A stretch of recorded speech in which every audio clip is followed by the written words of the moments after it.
Hello, Apes, and welcome to the seventh in the screencast series for Chapter 6, Ethics in Economics and Sustainable Development.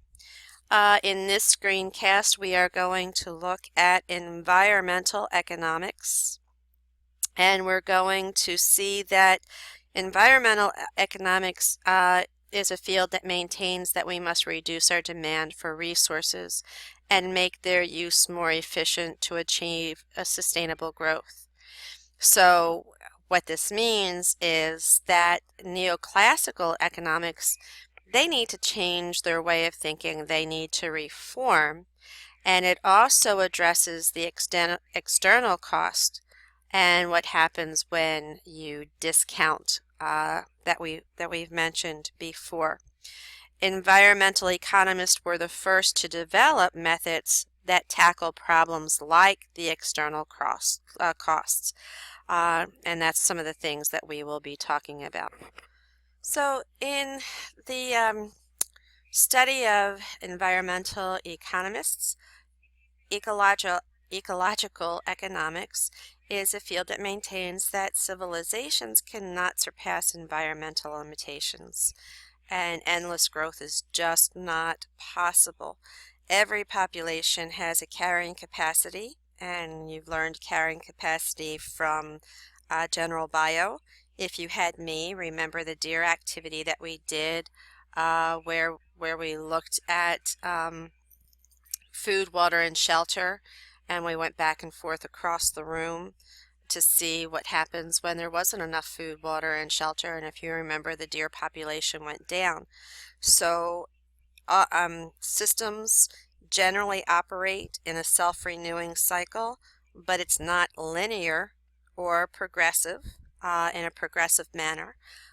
So that's something that ecological economics will maintain. They also say many of these economists advocate economics on the idea that neither growth nor shrink, but rather are stable, and they call these steady state economies. These mirror the natural ecological systems, and as I said, they neither grow nor shrink, they just remain stable. There was an economist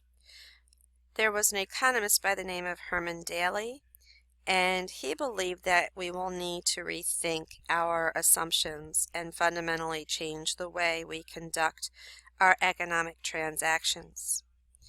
He says that halting growth will dampen our quality of life, and ecological economists respond that technology advances will continue, and we will have behavioral changes such as greater use of recycling that will enhance our sustainability, and that wealth and happiness can continue to rise after economic growth has leveled off.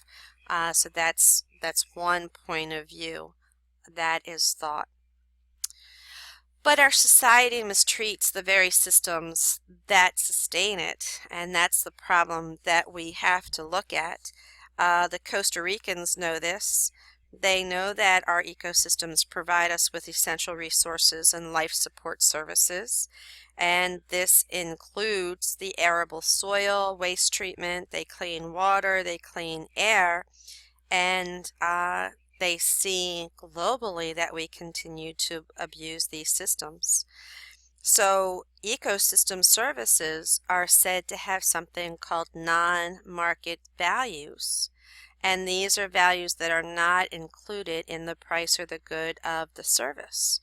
So the non-market price would be like the aesthetic or recreational pleasure that you obtain from the natural landscapes, that there's a non-market value to that. We generally pay money for this. You know, I paid to zip line across the cloud forest at Monteverde to see the cloud forest from the treetops. But the value of that forest is not what I was paying for. It was for the ride. to go over that. Um, there is something that they refer to. Oh, here's skip this picture, and you're going to hear my dog barking in the background. Uh, these are things that non-market value, climbing a mountain. Look at this beautiful tiger. Being able to see this tiger in the wild. Being able to go through a forest. It's an optional value. This is existence value. This is the option value. The aesthetic value. Look at how beautiful that is. The scientific value. That's where I tend to put my stuff, and the option value as well. And then the educational value. All of these are priceless. We can't forget cultural either. So the contingent valuation, this is going to use surveys to determine how much people are going to be willing to pay to protect and restore the services, the resources that we have. This is used to assess the proposal to develop a mine near a world-famous park in Australia in the 1990s. They used a contingent valuation. They needed to determine how much the land was worth economically if it was preserved undeveloped. And researchers interviewed about 2,000 citizens and asked them how much they would be willing to pay to prevent the mine development. And on average, the respondents of the households would pay anywhere from $80 to $143 per year to prevent that. So when you multiply those figures by the number of households, you're talking about 435 to $777 million annually that the population was willing to pay. So that's what that's going to do. Researchers can find a value for a service that's revealed by the actual behavior. And this includes time, money, effort, and the effort that people want to spend to travel to that particular location. And it measures the actual cost of restoration cleanup to restore any lost functions. So researchers have calculated that the global value of 17 major ecosystem services, water supply, recreation, raw materials, and so forth, have an economic value of $48 trillion. That's how much those ecosystem services are. More than the gross demand national product on all nations are concerned or combined. And protecting certain areas actually gives 100 times more value than converting them to some extractive use like housing developments or shopping malls. So here's some of the ecosystem services: soil formation, genetic resources, pollination, habitat provision, biological control, erosion control, climate regulation, raw materials, recreation, water regulation, gas regulation, food provision, water supply, disturbance regulation, waste treatment, cultural uses, and nutrient recycling. And here's their global value that they have per year, quite a bit. So the gross domestic product, that was, I couldn't remember what GDP was. That's the monetary value of the goods and services. It does not account for the non-market values. It does not express only the desirable economic activity, and it doesn't consider pollution, oil spills, disasters that could potentially increase the gross domestic product or decrease it. So take a look. This is the Exxon Valdez oil spill that devastated the Alaskan beaches and fisheries in 1989. And that actually increased the gross domestic product. The many monetary transactions resulting from the cleanup efforts mean that pollution increases the GDP, and one of the many reasons the GDP is not a reliable indicator of well-being. One of the reasons why we don't use that.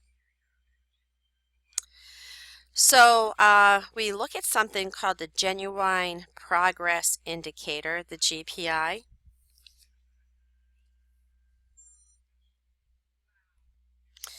Okay, so the Genuine Progress Indicator, this is where economists begin with conventional economic activity and they add it to the positive contributions that are not paid for with money, such as volunteer work and parenting.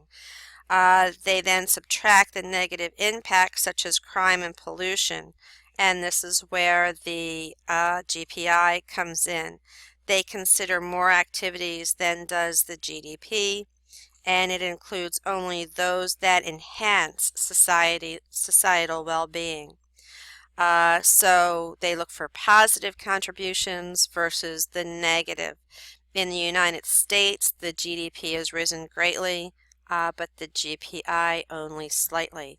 And we can see this because of the increased number of severe storms and the buildings that we're doing and the destruction of habitats that are happening as we expand. Okay, so when we take a look at this graphic, the full cost accounting indicators such as the GPI attempt to measure the progress and well-being more effectively than pure economic indicators as the GDP. So in A, you're seeing the genuine progress indicator, and the orange bar at the right adds to the gross domestic product, the red bar to the left, and benefits such as volunteering and parenting, the upper pointing gold arrow that you see. The GPI then subtracts external environmental costs such as pollution and social costs such as divorce and crime and economic costs such as borrowing and the gap of the rich and poor, and that is the downward pointing gold arrow that you see. When we take a look at B, these are the values for the United States in 2004, and it's the U.S. Gross domestic product, and that has increased dramatically since 1950, yet per capita, the U.S. GPI has leveled off after 1975. The GPI advocates say that this indicates that we are spending more money, but that our lives are not much better. Okay, as we see in here. Okay. So what needs to be done is something called a full cost accounting, or a true cost accounting is another term for this. And this is where we consider an index of sustainable economic welfare, or something known as the ISEW. And that's what gave rise to the GPI. And then the net economic welfare, the new, adjusts the GDP by adding the value of leisure time and personal transactions while deducting cost of environmental degradation. The Human Development Index assesses the standard of living and the life expectancy and education. So this full cost accounting puts all of those together. They also have something called the Happy Planet Index. And the Happy Planet Index divides the number of happy years of life for the average citizen of the nation by the nation's ecological footprint. So the Happy Planet Index measures how much output we gain per amount of input. And today, when we look at Costa Rica is outperforming any nation, but critics say that its evaluation is too subjective. All right, we're coming to the end of this screencast, and this is 7. We'll see you in 8. Bye.